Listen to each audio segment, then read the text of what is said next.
ang kalakasan namin, malalapitan at kaligayahan. Dumating man ang pagsubok, walang makapaghiwalay,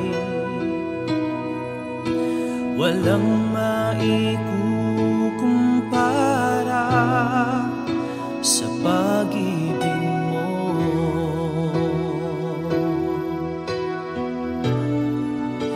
Gaano man kalayo ang langit, pag-ibig mo'y para sa lahat. Luluhod kami sa paanan mo at sasamba sa'yo, Diyos. Gaano man kalayo ang langit, pag-ibig mo'y para sa lahat. Ikaw aming Diyos, ang kalakasan at kaligayahan.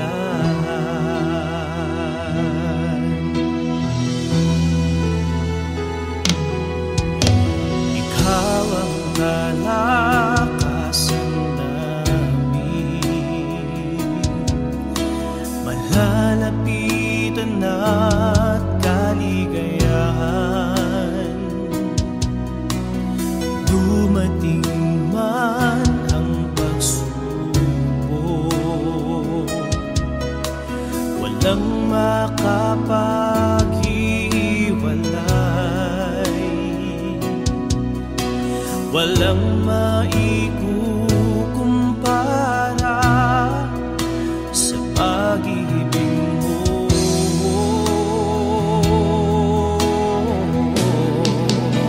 Gaano man kalayo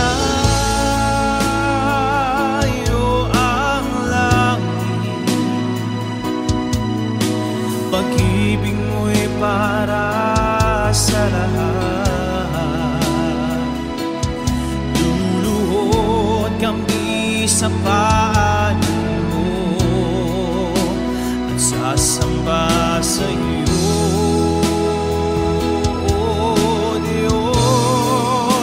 gaano man kalayo ang langit,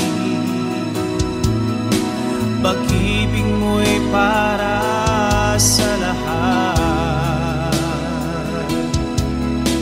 Ikaw aming Diyos, ang kalakasan at kaligayahan.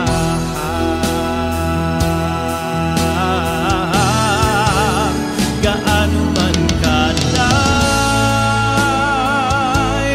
ang langit,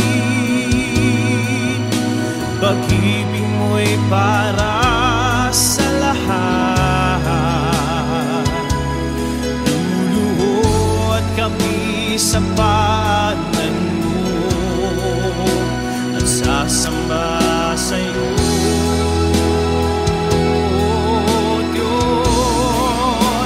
gaano man kalayo ang langit, pag-ibig mo'y para sa lahat. Ikaw aming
Jesus is Coming Again program. Jesus is Coming Again program. Isang programa na naglalayong dalhin ang pag-asa, biyaya, pag-ibig at kaligtasan handog ng dakilang Diyos sa bawat isang sa Kanya ay sumasampalataya. Jesus is Coming Again program. Jesus ay darating at di magluluwat siya'y darating. Kaibigan, kumanda kang siya ay salubungin. Inyong makakasama at mapapakinggan Evangelist Cesar Diaz-Dizon Jr.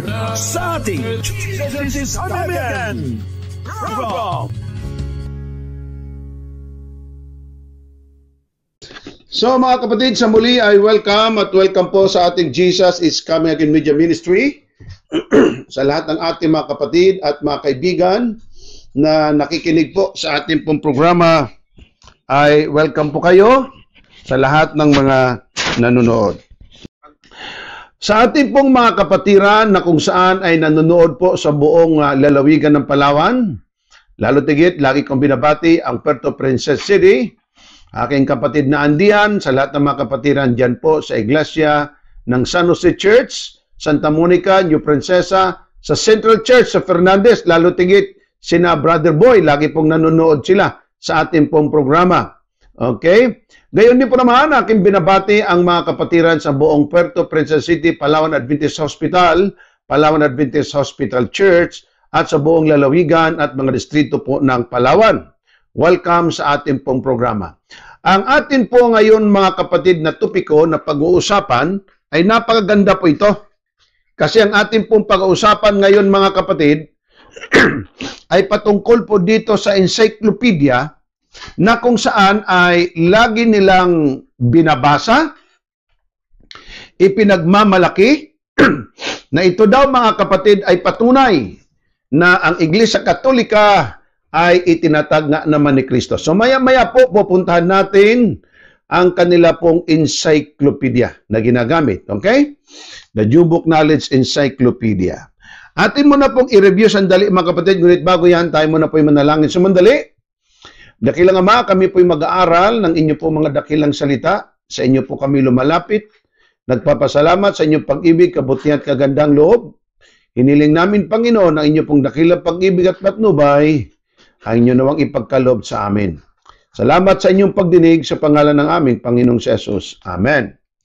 Okay, binabati ko mga kapatid, ang buong United States of America, sa Japan, sa England, sa Italy, sa Portugal, kahit pa po mga kapatid sa mga kapatid natin sa Africa at sa buong Asia na nakikinig po ngayon. Ang ating pong mga kapatid na nalulungkot na ako mga kapatid, lalo tingin dyan sa Tel Aviv, na sila Brother Elder Butakabi, na nanonood po sa ating programa lagi, kila Pastor Jimenez, Amendez, I should say, ay medyo binabalot po sila ng tensyon, gawa ngang sa gerang nagpapatuloy. Ganon pa man mga kapatid, atin pong idalangin ang bawat isa.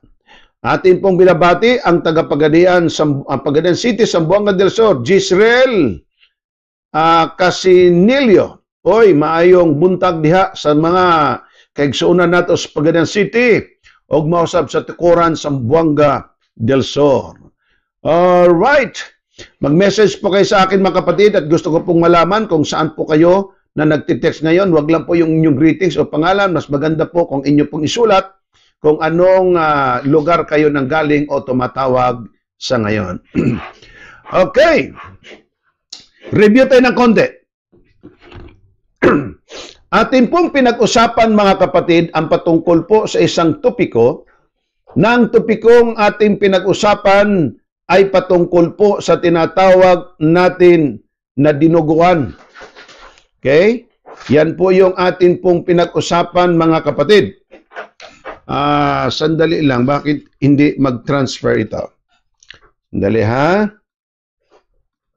Alright.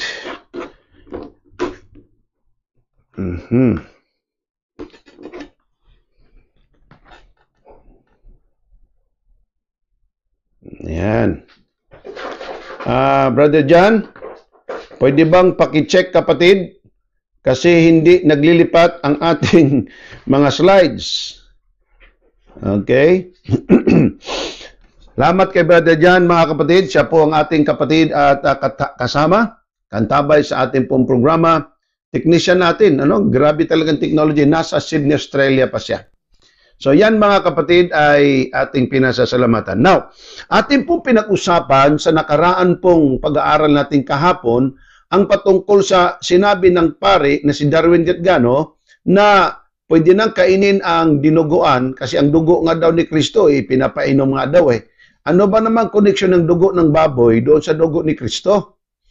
Tapos ginamit niya yung Lucas 10 talatang 8 na pagka kayo'y magbabay-bahay at pupunta sa iba't ibang bayan, ay ang inyong gawin walang iba, kundi kumain na lamang kayo, wag nang magtatanong kung ano mang ihain, ay ihain na lamang ng ganon, ay huwag nang magtatanong-tanong pa. So yon mga kapatid, ang kanila pong sinasabing mga punto. Atin po yung ikinorek na hindi naman ganon ang pagkasabi ng Biblia. No? So atin po mga kapatid ipagpatuloy ang pag-aaral na ito sapagkat napakahalaga po ang ating usapin. Akin pong nakita sa video ang pare, muli starring itong paring ito, si Darwin Gatgano, na kung saan nakipagdebate yata siya sa isang Pentecostal ben o born again, na kanya talagang ipinagmamalaki at kanya pong hawak-hawak mga kapatid ang listahan ng mga popes na galing daw kay Pedro at hanggang sa ating kapanahunan ngayon ay walang putol. Walang putol na ang mga pope na ito ay magkadugtong-dugtong hanggang sa presenting pope ngayon si Pope Francis.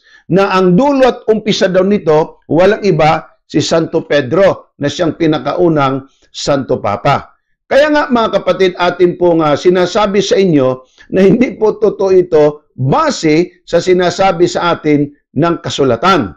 Kasi wala na tayo pang iba pang dapat paniwalaan. Una, Biblia. Kailang sa Iglesia Katolika, kasi mga kapatid, tatlo kanila Ang kanilang pinaniniwalaan mga kapatid, yung tradisyon ng Iglesia Katolika, na ginamit nila sa ikalawang Tesalonica 2, talatang 15, na binanggit ni Apostol Pablo ang patungkol sa tinatawag nating mga traditions. So kanila namang inangkin yun na yung tradisyon daw yun ay Romano-Katolikong tradisyon. So atin pong kinurik ito na hindi po ito totoo mga kapatid, bagkos atin pong sinasabi na ito po ay kaiba. Okay? So mga kapatid, yung pong dinuguan na sinasabi, hindi po totoo yun Bawal nga ang baboy, dugo pa ng baboy. Hindi nga makain ng baboy, doon pa sa dugo ng baboy.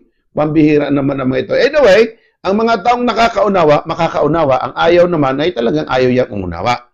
Alright. Dito tayo mga kapatid sa isa pong book of knowledge na ito po yung ginagamit ng mga Catholic faith defender. Patunay nila na ang Roman Catholic Church ay nag-umpisa pa ito sa Jerusalem. So gaano po ba ito katotoo? Yan po ang ating pag-usapan. Yan po ang ating pag-aaralan. So nakita ninyo mga kapatid itong The New Book of Knowledge, Volume 16, page 281. Nakalagay po dito, Roman Catholic Church. Nakita ko ito mga kapatid na ginagamit po ng tinatawag natin na pare, sa sinabi ko na sa inyo, at yung isa pang attorney o lawyer na Catholic faith defender, at ginamit din ni Talibong ito at ni Jando, na pinagalitan lang ni Pastor Bacalaris. Mabuti din naman ang mga ito ay dapat din talagang higpit-higpitan mo sapagkat nagpapagusto na lang ng kanilang sinasabing mga mali-mali. Aking pinasasalamatan si Pastor Chris Bacalaris, yung pangutana pastor, magtanong pastor. Okay? Siya po ay nag-share sa atin nitong na New Book of Knowledge na akin pong hiniling sa kanya at kinumpare ko po sa akin kung pareho ba kami.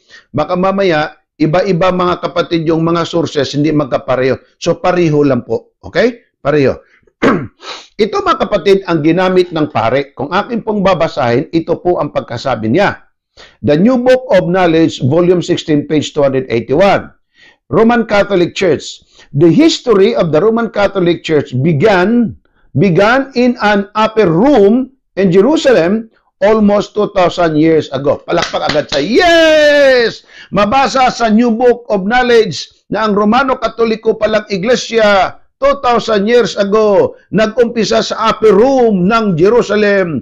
At sa upper room ng Jerusalem, nandoon yung mga alagad ng Panginoon, mga unang Kristiyano sa Acts chapter 2, dumating ang Holy Spirit, sila sinukuban ng Santong Espiritu. Ano pat ang Iglesia Katolika ay nag-umpisa sa Jerusalem. Palakpak agad. Kita nyo lang yan na kung saan inyong mababasa ng Roman Catholic pala ay doon pa sa Jerusalem nag-umpisa. Kaya nga ang unang Santo Papa, si Pedro, hanggang ngayon si Pope Francis, walang puknat, walang putol. Ang kapapahan ay nagpapatuloy. Ito yung kanilang kumbaga panglaban na mga aklat mga kapatid para lamang masabing sila'y totoo. Alright, tuloy natin ha. Magandang mga sinasabi dito eh. About 120 persons were gathered there. They were followers of Jesus Christ and they were awaiting the coming of the Holy Spirit. So pinalalabas nila na yung 120 ka mga tao na kung saan sa upper room ng Jerusalem ay mga Romano Katoliko ito. Ang mga taong walang alam, ang mga taong hindi nagsusuri, nakikinig lang sa mga pari o mga defenders, posibleng maniwala. Pero kung inyo po pala itong basahin mga kapatid, baliktad ang nangyayari. At pakinggan po nyo ng maigi kung paano napahiya tuloy ang Catholic Defender o Iglesia Katolika sa pag-angkin nito. Tingnan po ninyo. Tuloy natin. Atin pong nalaman mga kapatid, ayon po sa kasaysayan, Christianity as the Roman state religion. Okay? Mabasa po ito at mabasa natin sa Wikipedia Encyclopedia. Pakinggan niyo pong maigi. Christianity became the official religion. Ano daw? Naging official religion of the Roman Empire. So, anong klaseng official religion, mga kapatid, na naitatag dito po sa tinatawag nating Roman Empire? Ang iglesia pong ito ay tinawag nilang Imperial Roman Church ng Byzantine Church. Ibig sabihin mga kapatid, ang iglesia pong ito ay tinawag na Imperial Roman Church.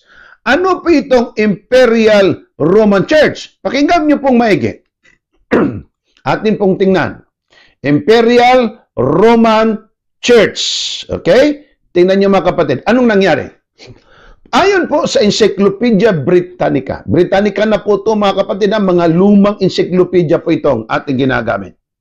Ang sabi po dito, did the Roman Empire turn into Catholic Church? Pakinggan nyo. The Roman Empire legally recognized Pauline Christianity as a valid religion in 313. Noong 313 ay nirecognize ito. Period. Later part nito, later in that century, in 380 AD, Roman Catholicism, pakinggan niyo po ito, Roman Catholicism became the official religion of the Roman Empire. Ito palang Iglesia Katolika ay hindi ito official religion ng Panginoong Jesucristo. Bagkos, ito ay original religion ng mga Romano. Dihamak na ang pangalan ay doon nga naman galing. Romano, Katoliko, kasi galing sa imperyo ng mga Romano. Pero bakit mga kapatid? Ayon sa Britannica, na sila po pala ay ginawang religion, state religion, imperial religion, or official religion ng Roman Empire, pangalan, Romano, Katoliko.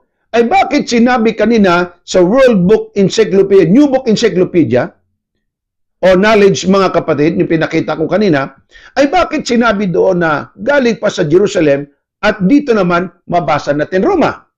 Diyan mo makita mga kapatid kung anong hukus-pukus ang ginawa ng mga ito. Alright, atin mo natin pong iwanan, pero ayon po sa Wikipedia, sila po ay Imperial Roman Church lamang. Ayon sa Encyclopedia Britannica, sila po ay Roman Catholicism became the official religion of the Roman Empire. Din sila lang ang kinilalang Kristiyano. Marami Kristiyano, pero sila lang, Romano-Katoliko ang kinilala. Okay. Ano po ang nangyari mga kapatid? Tuloy natin ha. Pakinggan po niyo ng maigi na ito po ay nagiging official religion lamang at sila lamang ang kinilala. Ito na yung The New Book of Knowledge. Binasa ng pari nung nagkaroon sila ng public debate. At binasa niya ito mga kapatid.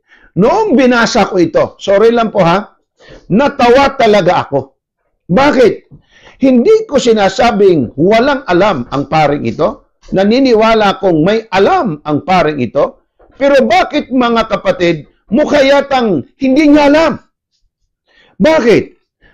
Ating basahin at suriin itong The New Book of Knowledge. Ito po yung librong yon. Okay? Ito po yung librong yon. The New Book of Knowledge.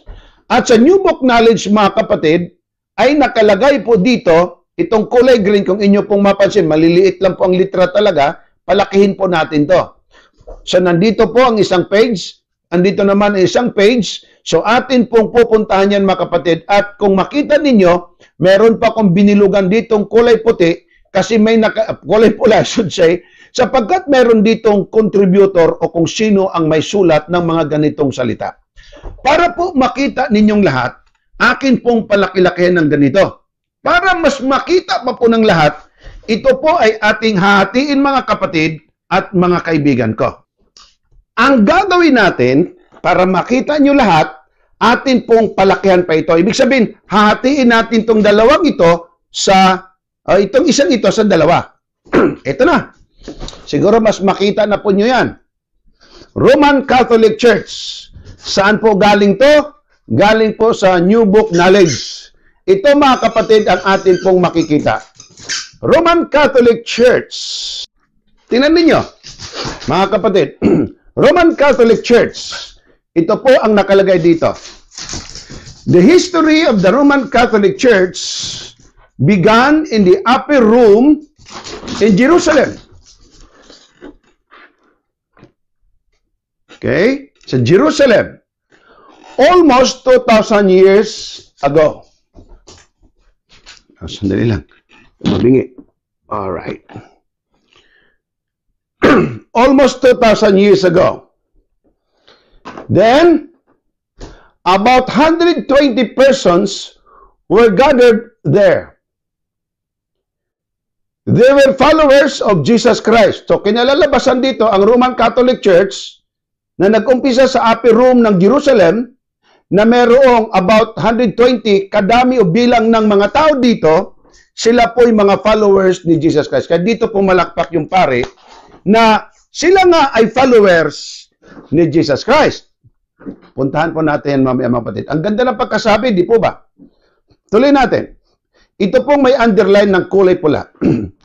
The history of the Roman Catholic Church traces the destinies of that society from its beginning until now. So kung ano ngayon, kung ititrace mo ito, ang Iglesia Katolika, babalik po doon sa upper chamber ng Jerusalem. Ibig sabihin, kung atin po palang aalamin ito, ang Roman Catholic, papalakpak talaga sila na, wow, totoo pala talaga kami. Sinong may sabi? Hindi ang Diyos? Hindi ang Panginoong Hesus? Hindi po ang Biblia ang nagsabi, New Book of Knowledge. Alright, tuloy natin. So maganda ang pagkasabi dito sa kulay green at dito sa naka-underline na kulay pula. Tuloy natin ha. Ito yung next page. The story of Jesus from His birth to His death and His resurrection and ascension into heaven. Jesus, ito na naman, another palakpak na naman nila dito. Jesus founded the church to carry His messages of salvation to all men. From His followers, He chose 12, so 12 disciples, whom He called apostles, Luke 6 verse 14. Apostles means one who is sent on in missionary. Tuloy natin. He was called Simon, but Jesus changed his name to Peter. The Greek word Petra means rock, and said to him, upon this rock, I will build my church. So dito nila po kinukuha na si Peter po ay siyang first pope. So kung inyong pansinin mga kapatid, na ito daw Iglesia Katolika, ayon sa aklat na ito, founded by Jesus Christ. Then, tumawag siya ng 12 na mga disipulo, apostoles, na kung saan, mga apostol, na kung saan si Jesus Christ ang nanguna nito. Hindi ba lumalabas mga kapatid sa kwento kung ang Romano Katoliko nga ang itinayo doon sa upper chamber or sa upper room, mga kapatid ng Jerusalem, tama ang angkin ng Katolikong magiging totoo sila. Pero, ang tanong mga kapatid, totoo naman kaya itong hango to sa Biblia? Or sino ang may sabi nito? Tuloy po natin. Mabibigla kayo. Mabibigla kayo tulad ng pagkabigla ko. So, ang author, ang taong nagsulat nito, ang taong may sabi nito, ito ang kanyang sinabi.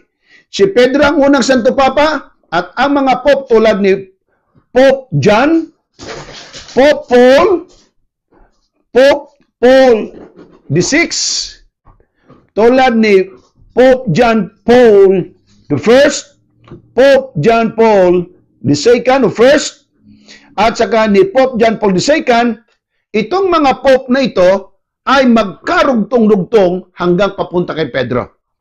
Napansin ba ninyo mga kapatid? Yan pong kulay pula na binilugan ko. Ang gumawa ng ganitong mga salita, ang gumawa ng ganitong mga kwento, ang gumawa ng ganitong mga report, ang nagsabi nito, tingnan niyo kung sino. Ang nakalagay na pangalan, si Bishop John J. Doherty. Nakikita ba ninyo mga kapatid? Medyo malabo din sa akin dito, siguro sa inyo ay malinaw siguro dyan. So, sino po ang may sabi nito? Ang may sabi nito, Bishop ng Katolikong Simbahan. Yung nagsabi na si Kristo ang nagtatag ng Iglesia Katolika, Bishop ng Romano Katoliko. Yung nagsabi si Jesus Christ ay nagpili ng 12 disciples, ang nagsabi itong si Bishop John J. Doherty. Yung nagsabi na ang Roman Catholic ay nag-umpisa sa upper room ng Jerusalem, ang bishop ng Romano Katoliko lang ang may sabi. Yung sinabi na mayroong about 120 doon at doon nag-umpisa ang Romano Katoliko, ang nagsabi mga kapatid ay si Bishop John Doherty. Hindi ba self-serving masyado ito? Hindi ba mga kapatid, hindi lang self-serving, kundi masyadong pinaganda niya ang kwento? Inilagay pa niya ang pangalan ng mga pope para lamang tumunog na ang mga pope ngayon ay kadugtong ito ni Pedro kasi ang Romano Katoliko nag-umpisa pa doon sa upper chamber of Jerusalem. Mga kapatid, sino ba ito si Bishop John J. Doherty? Pakinggan niyo po. Ayon po mga kapatid sa New York Times, ibinalita po kasi ang pope, ang bishop na ito ay namatay.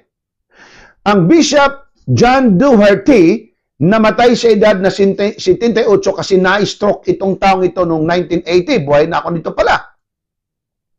So Bishop John Doherty, 78, dies, a former president of Seton Hall. Ano itong Seton Hall? Pagmamay-ari din ng Romano Katoliko. The Reverend John G. Doherty, retired auxiliary bishop of Newark and a former president of Seton Hall University, died Thursday at Holy Name Hospital and the Nick N.G. Bishop Doherty, who was 78 years old and lived in Tinafly, N.G., had suffered a stroke in 1980. Sino ang nagsabi?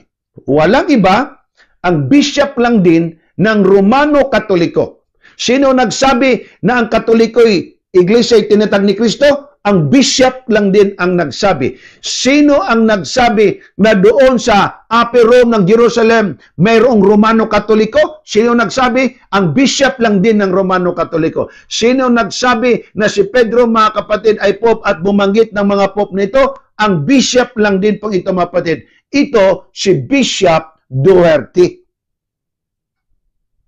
Siya ang may sabi ng ganitong mga kataga. The history of the Roman Catholic Church began in Upper Room in Jerusalem almost 2,000 years ago. Tanong, sino ang nag-back up sa kanya na ang kanyang sinabi totoo? Wala. Galing lang sa bibig niya, galing lang sa panulat niya. Saan ito mabasa na ibang encyclopedia? Wala ka ring mabasa. Siya lang may sabi. Saan bersikulo sa Biblia ng Romano Katolikong Iglesia ay itinatag ni Kristo noong year 33 doon sa Upper Chamber of Rome nag-umpisa? Wala din. Sino lang nagsabi nito? Ang isa lamang bishop na na-stroke na si Bishop John Duarte.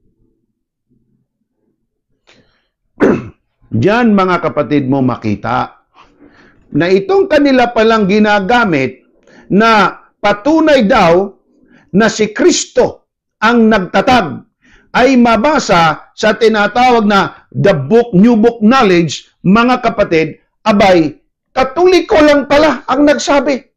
Of course, kung ang Muslim ang pasalitain mo, si Allah ang totoo ang Quran. Bakit? Muslim siya eh. Kung pasalitain mo siguro ang Buddhist din, si Buddha din, si Gautama Buddha din ang ipopromote niya.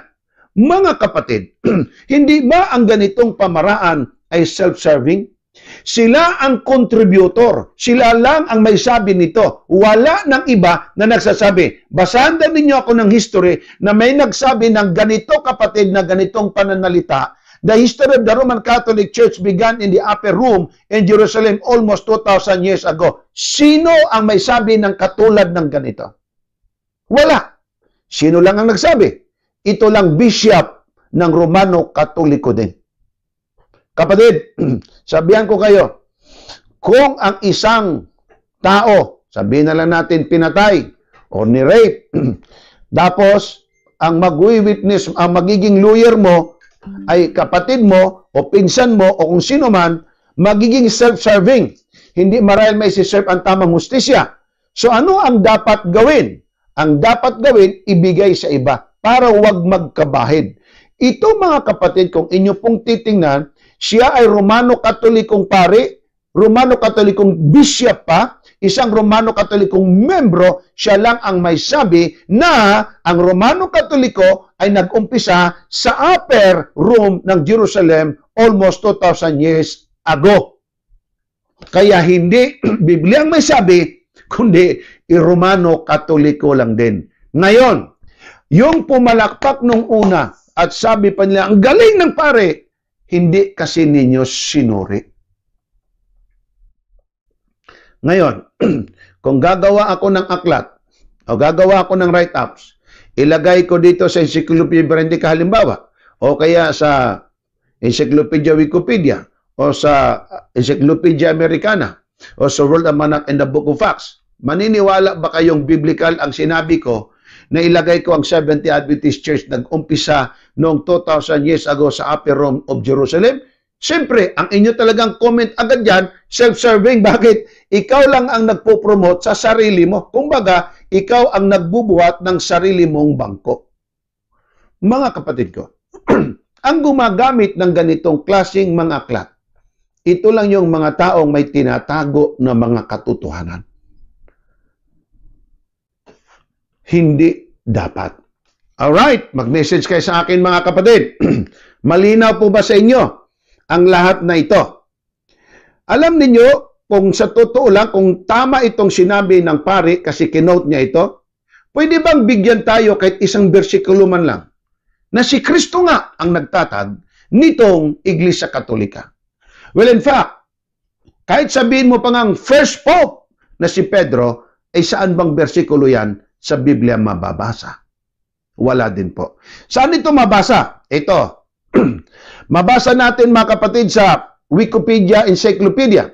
According to the Catholic tradition, the Catholic Church founded by Jesus Christ. Ano daw? Catholic tradition. Wala sa Bible, Catholic tradition. Isa na yan. Isa pa. Mabasa mga kapatid sa Papacy Definition History List of Popes, Facts, Encyclopedia Britannica naman ito.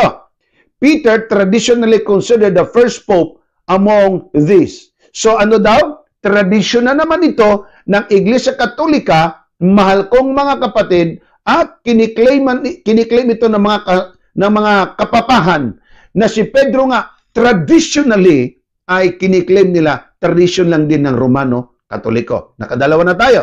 Wikipedia, Britannica, ito pa. Tradisyon uli yun ha. Ito pa. Tingnan natin mga kapatid. Ito. Mababasa. Sandali lang. Okay.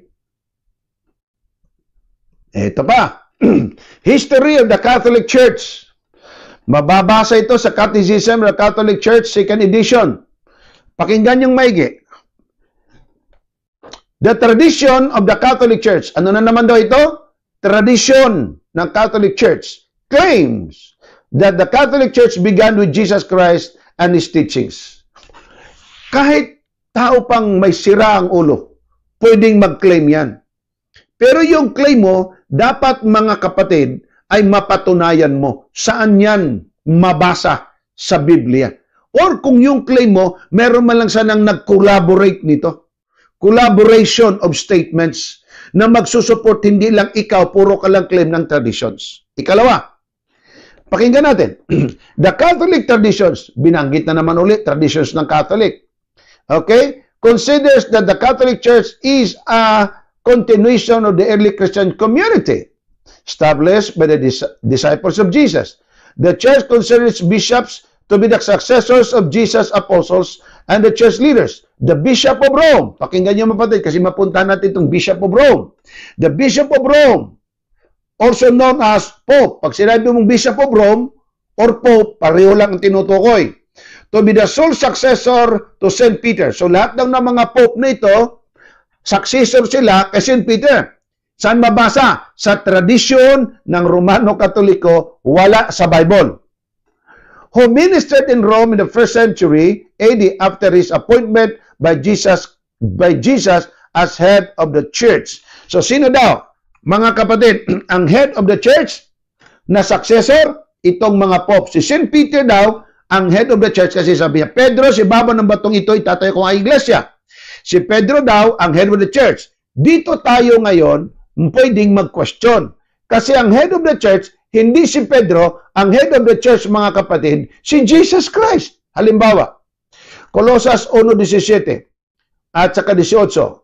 He, Christ, is the head of His body, the church. He is the source of the body's life, in order that He alone might have the first place in all things. Dito ating makita na si Jesus Christ ang head. Pero kanilang ipinalalabas ng head ng church, si Pedro. Ang head ng church, ayon sa Biblia, si Jesus Christ, hindi si Pedro. Kaya nga, kung Biblia ang pag-uusapan at tradisyon nila, mag-aaway talaga ito. Sana po, malinaw sa inyo mga kapatid. Again, review natin. Ang nagsabi na ang history of the Roman Catholic Church ay nag-umpisa sa Upper Room of Jerusalem, ay bishop lang ng Romano Katoliko. Bias yun. Self-serving yon. Hindi totoo yun. Tradisyon lang nila yon. Sabi lang nila yon. Tanong, kung sasabing hihirit, ay saan naman natin mabasa yan sa Bible? Wala kang mabasa na Roman Catholic Apostolic Church. Kaya nga ang nangyari, itong si Wendell Talibong na disgrasya. Bakit? Meron siyang sarili niyang, siya lang din ang may hawak ng Bible na ganito. Palagay ko.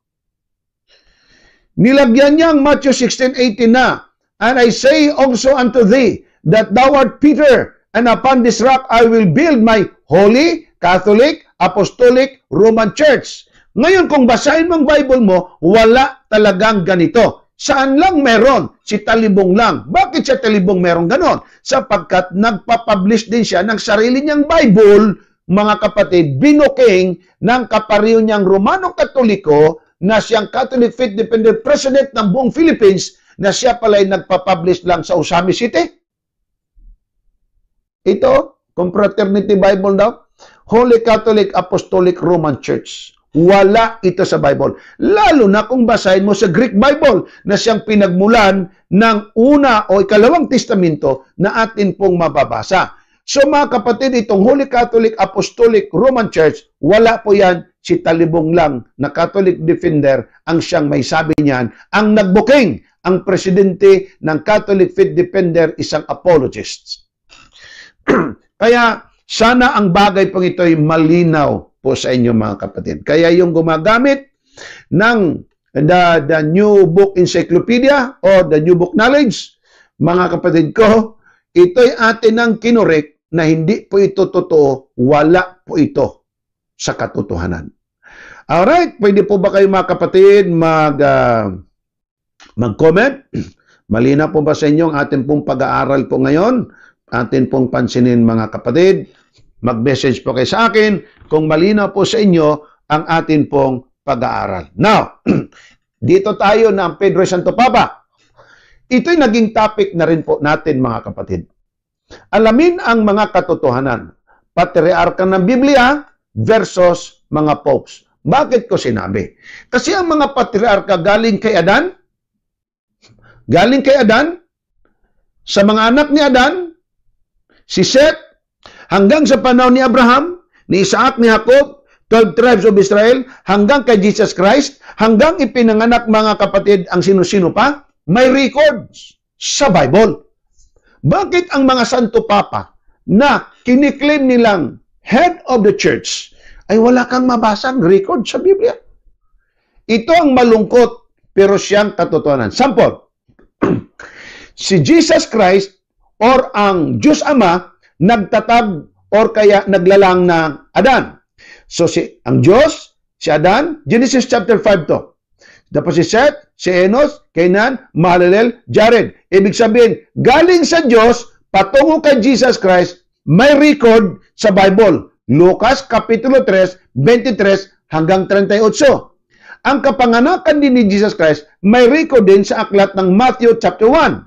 Galing kay Adan, patungo mga kapatid kay Jesus Christ, may record. Ito pa, House of David.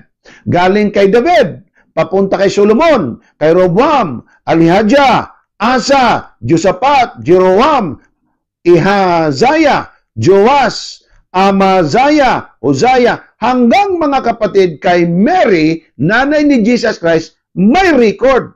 Sa mga patriarkas naman, galing po mga kapatid kay Adan, patungo kay Abraham, may record. Sila'y mga ulo o mga leaders ng Panginoon sa lumang tipan at bagong tipan.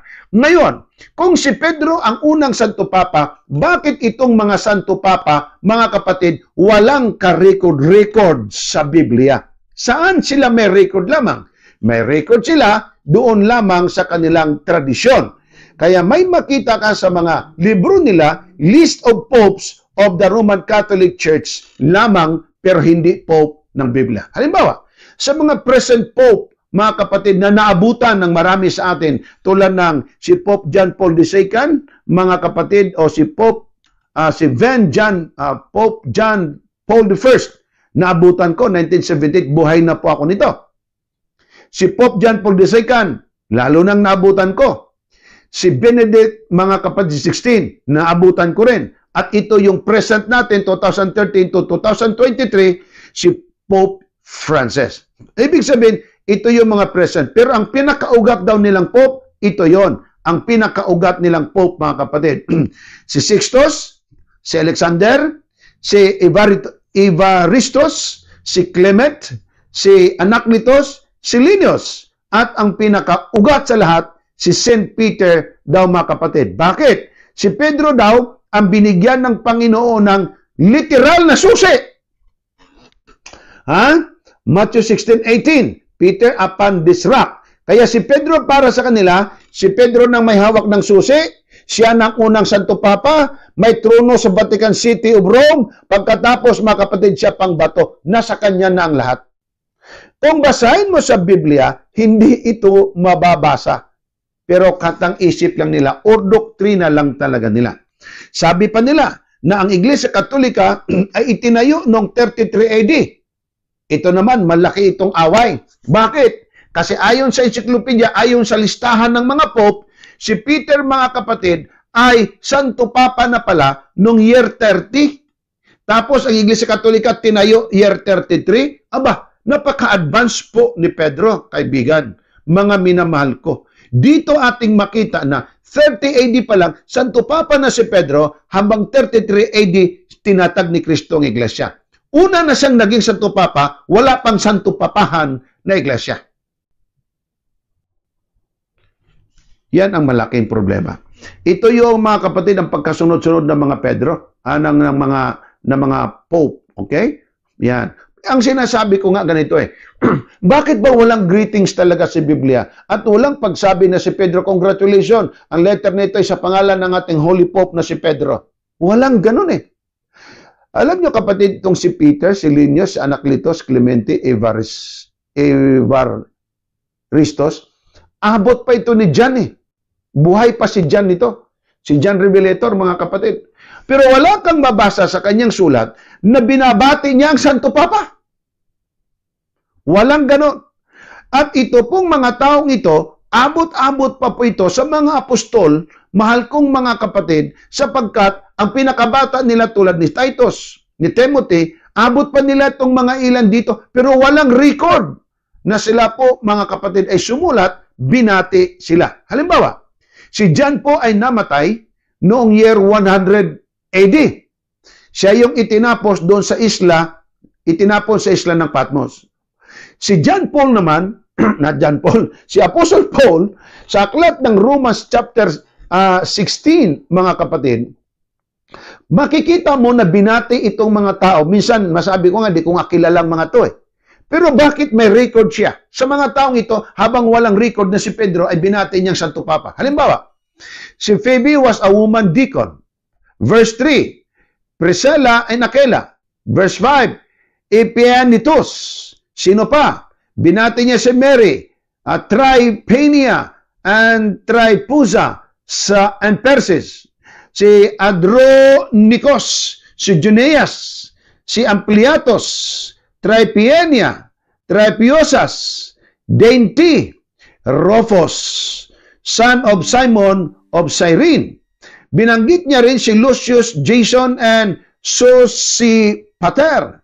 Si Tertius, siya yung sekretary. Si Erastus, na siyang city treasurer. Mga kapatid, binanggit, di man lang nabanggit sa lahat ng mga libro ni Apostol Pablo na si Pedro ay Santo Papa. Dito kay Pedro.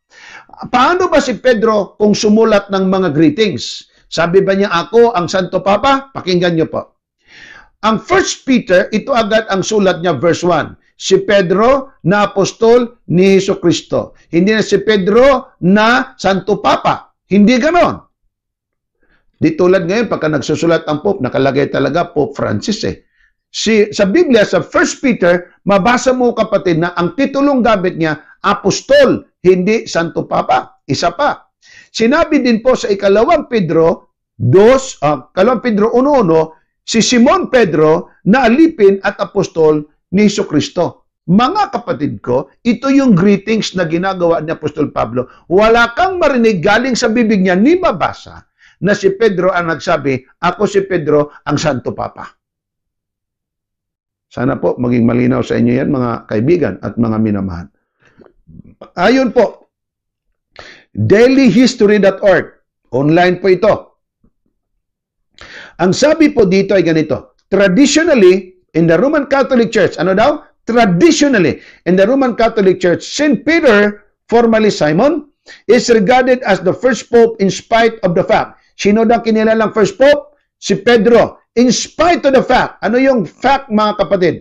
In spite of the fact that the word pope would not have been attributed to Peter himself. Kita mo yan? galing po sa dailyhistory.org, ang pangalang Pope o titulong Pope was not attributed, hindi po yan ibinigay o kaya natanggap o ipinagkaloob kay Pedro. Saan mabasa? Dailyhistory.org. Kaya guni-guni na lang po mga kapatid or katang-isip na lang na si Pedro ay Santo Papa. Ito pa, atin pong tingnan. Okay? Ito pa. Galing sa history.org, Roman Catholic Church. Traditionally, in the Roman Catholic Church, si Pedro ay tinawag nilang Pope. Ito pa mga kapatid, galing po sa Encyclopedia Wikipedia. Ito po, Pontificate, I should say. Anong pangalan niya? Peter, sa English. Sa Latin, Petrivs. Kung inyo pong pansinin, mahal kong mga kapatid, siya po pala Santo Papa na nandito nakalagay. Oh. Nakikita nyo po ba yan? Ha? Nakikita nyo ba yan? I hope nakikita nyo ito mga kapatid. 30 AD pa lang siya, Santo Papa na. Kaya hindi po totoo na siya po'y Santo Papa 30 AD sapagkat ito ang sinabi ni Kristo sa year 33. At kanyang sinasabi ko si Pedro, titilao kang manok sa ikalawa, ikatlong bisis mo na akong ipagsinungaling. Kung si Pedro ay Santo Papa, ang Santo Papang ito'y sinungaling. Ano ang nangyari? Nagpainit si Pedro ng kanyang katawan. At sabi ng babae, ang lalaking ito isa sa mga apostol, sabi, hindi ko nga nakikilalang taong yan eh. Ikalawa, may naman nagsabi, ikaw nga isa at kasama nila, hindi ko nga kilala at hindi ko alam yung sinasabi mo. Ikatlo, katotohanan, sinasabi ko sa inyo, hindi ko kilala ang lalaki. Tumilaok ngayon ang manok. So kung sasabihin niyo si Pedro ay Santo Papa, nagsinungaling ang Santo Papa. Kaya mga kapatid, kung atin pong isipin, si Kristo ay namatay 33, tapos si Pedro mga kapatid, year 30, Santo Papa na, advance masyado yung Santo Papang yan. Si Pedro ay sumasama pa kay Kristo sa panahon ng 30, apprentice yan eh. So pupunta sa Judea, sa Samaria, kung saan-saan pa sila nagpupunta, sila po mga kapatid ay sunod-sunod kay Kristo. Tapos yung sumusunod pala, Santo Papa na yung sumusunod kay Pedro. Yung palang na nagpas doon sa tainga ni Malcolm, mga kapatid, Santo Papa pala yun. Pagkatapos si Kristo namatay, mga kapatid, at muling nabuhay, ang mga alagad, si Pedro hindi umupo sa Vatican City of Rome bilang Santo Papa, kundi si Pedro, mga kapatid, pumuntang dagat sa Galilea at siya po'y nangisda. Hubot-hubad pa. Kung si Pedro ay Santo Papa, si Santo Papa ay hubot-hubad. Ano po ang nangyari, mga kapatid? Si Pedro ay nakakita at ang sabi ay, may nagsabi na isa sa mga alagad, ang Panginoong Hesus, anong ginawa niya? Tumalon siya sa tubig. Ayon sa sinabi ng Biblia, kasi siya po'y hubot-hubad. Si Pedro ay hindi po pumunta sa Vatican City of Rome or sa Roma para umupo bilang Santo Papa. Bakit? Sa panahong 30 AD, apprentice pa lang siya, trainee pa lang siya ni Jesus Christ. Kahit si Kristo ay patay na at muling nabuhay, si Pedro ay hindi pumunta sa Vatican City of Rome o kung saan mang trono meron siya, na kung saan siya po, mga kapatid, ay tinawag Santo Papa. Walang ganong kasaysayan. Okay? Now, ayon po, mga kapatid, sa 1913 Catholic Encyclopedia Complete Book, ito ang sinabi at nangyari. Pakinggan niyo po, mga kapatid. There are some commentaries, however, that openly state Peter may have never visited. Saan? Si Pedro hindi nakabisita. Never visited the Eternal City. Alam niyo kung ano ito Eternal City? Vatican City of Rome. Let alone died in the city. According to the complete book of who in the Bible, there is, pakinggan niyo mga kapatid, there is no definite biblical evidence that he ever visited Rome. Hindi nga nakabisita ng Rome, Santo Papa pa sa Roma. Yan mga kapatid ang katotohanan yan. There is no evidence. There is no definite, sigurado tiyak, na biblical evidence that he ever visited Rome. Kaya mga kapatid, sabihin niyo si Pedro, unang Santo Papa ng Roma, I'm so sorry. Wala po yan sa kasaysayan, kundi gawa-gawa lang yan. Ito ang sabi, however, that the traditions that he visited Rome, ayon sa tradisyon, bumisita siya sa Rome, is only tradition and nothing more. Storya lang, kwento lang, nothing more. Sana mga kapatid na lilinawan kayo mga kaibigan at mga minamahal. Kung hindi naman kayo nalinawan, ay talagang ayaw lang ninyong tumanggap. Galing po sa isang historian, John W. O'Malley. Anong sinabi niya? That no one piece of evidence states in straightforward and unambiguous language either that Peter either went to Rome or that he died there. Ano daw mga kapatid? Wala ni isang straightforward, one piece of evidence man lamang na si Pedro ay pumunta ng Roma. Ano ang punto dito? Ay kung hindi nga nakapunta ng Roma, hindi nga naparoon sa Roma, bakit mo tawagin Santo Papa ng Roma ay hindi nga nakapunta ng Roma? Nakuha ba niyo ang ibig sabihin? Ito pa, galing kay Francis S. Sullivan.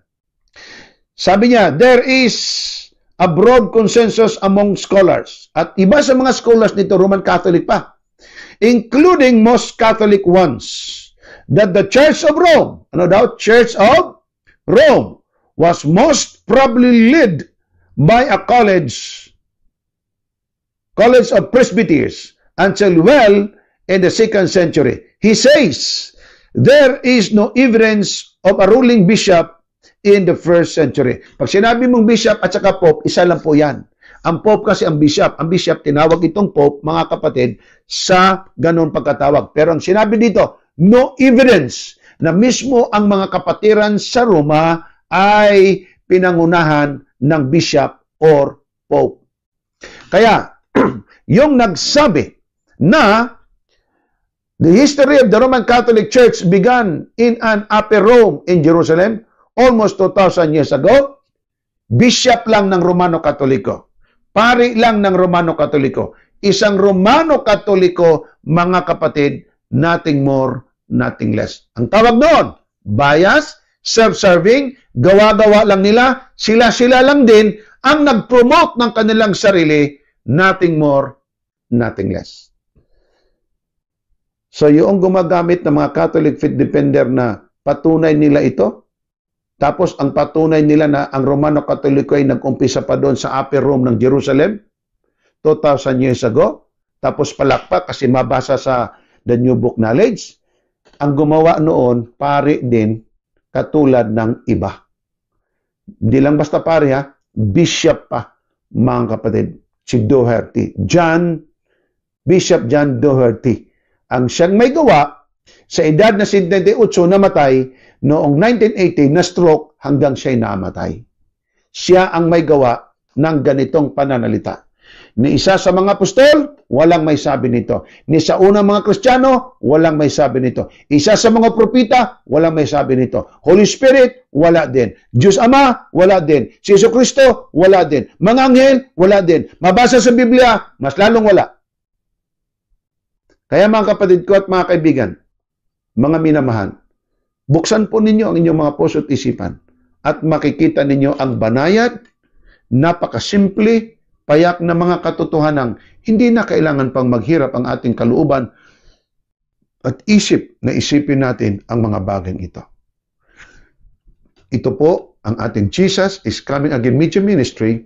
Ako inyong kapatid kay Cristo Evangelist Dizon ay nagpapasalamat programa. Malinaw po ba sa inyong mga kapatid ang atin po na pinag-aaralan ngayon at mga kaibigan? Kung malinaw po sa inyo, lalo tigit sa akin pong mga kaibayo sa pananampalatayang hindi mga Seventh Adventists, I would say the Roman Catholic Church, kapatid ko, mag-message kayo sa akin. Galit man kayo, tanggap ko yan. Masama man loob nyo, tanggap ko yan. Pero kung sasabihin ninyo na lagi na lamang si Evangelist Dizon naninira, hindi pa ako naninira. At habang ako'y buhay, magpapatuloy ako sa pagsasabi upang mapukaw ang mga puso't damdamin at sadyang ipag-alab ng puso ng ninuman. Tanggapin ang katotohanan. Ang Diyos po ng langit, mga kapatid, ang magpala po sa inyong lahat. Meron pong message dito galing kay Limel Fernando. Ganyan din dati rason ng speaker na yan dahil sarado katoliko na buong pamilya niya.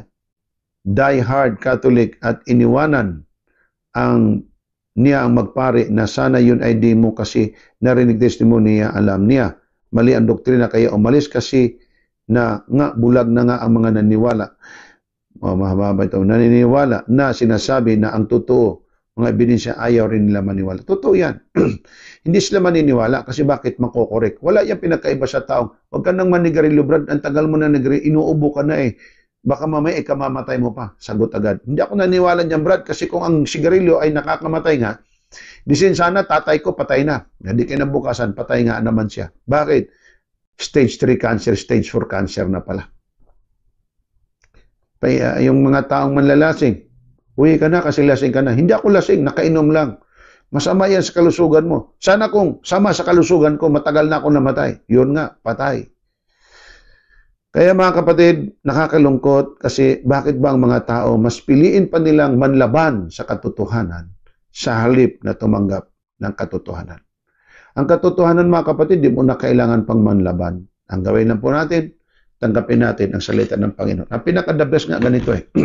Basahin yung Biblia, lumuhod kayo, manalangin kayo, at hilingin sa Panginoon na i-guide kayo. Kapatid, sabihan ko kayo, hindi sa pagmamayabang.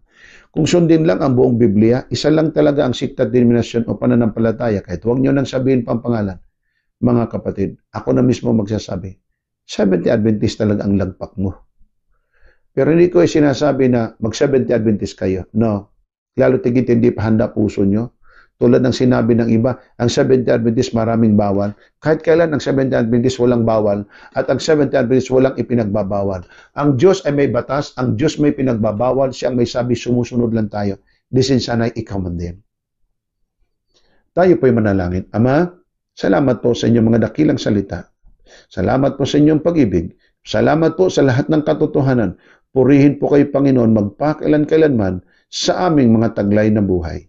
Salamat sa inyong pag-ibig. Salamat po sa inyong pagdinig. Salamat po sa lahat ng katotohanan. Salamat po at ikaw ay nariyan. Salamat sa mga mananaliksik ng katotohanan. Sana'y magiging katotohanan ito sa kanilang mga puso. Pagpatawa din naman kung sa ako nagkulang at nagkamali. Sa inyo po ako'y nagpapasalamat sa pangalan ng Panginoong Sus. Amen.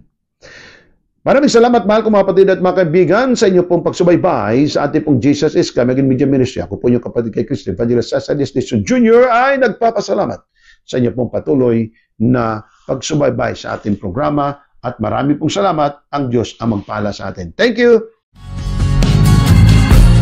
Inyong napakinggan ang Jesus is Coming Again program. Jesus is Coming Again program. At muli pa po ninyong mapapakinggan Evangelist Cesar Destination Jr. Jesus is Coming Again program.